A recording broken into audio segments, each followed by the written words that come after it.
Hello, and welcome to The Curious Philosopher. Today, we're diving into the fascinating intersection of psychoanalysis and deconstruction.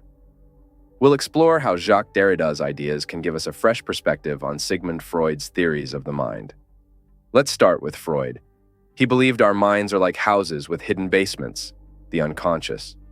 This is where our deepest desires, fears, and memories reside, often bubbling up in dreams, slips of the tongue, or unexplained anxieties.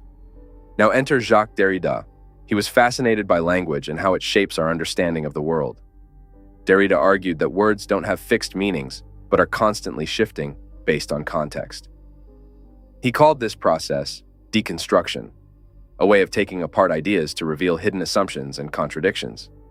So, what happens when we apply Derrida's deconstruction to Freud's theories? Let's explore. First, let's consider the unconscious as a text. Imagine your unconscious not as a dark basement, but as a library filled with books of your memories, desires, and fears. Derrida suggests we can read this text. But here's the catch: the meaning is never fixed.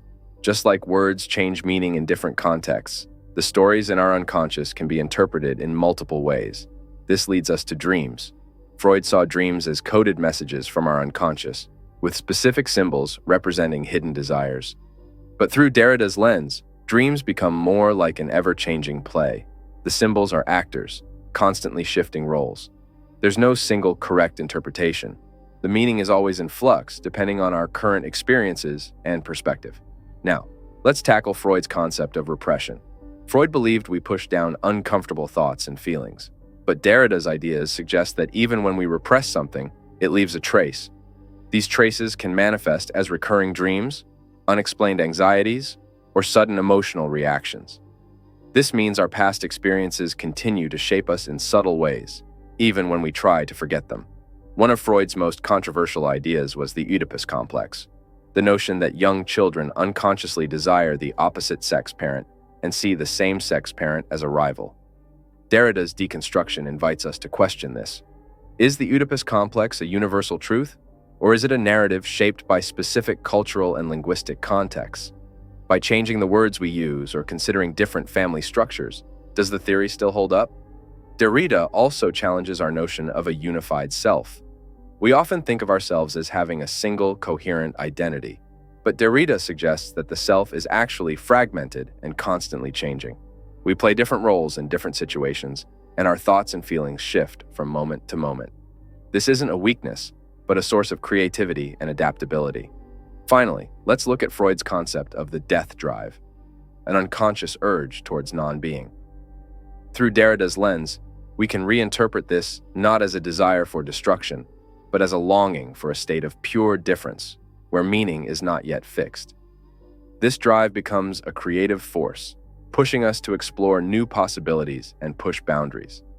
So what does all this mean for us?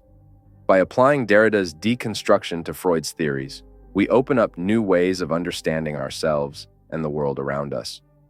We recognize that our minds are more complex and mysterious than we might think. Our unconscious isn't a fixed entity with clear messages, but a dynamic text open to multiple interpretations. Our dreams, desires, and even our sense of self are constantly shifting, influenced by language, culture, and our unique experiences. This perspective doesn't invalidate Freud's insights, but enriches them. It challenges us to question our assumptions about the mind and embrace the complexity of human experience.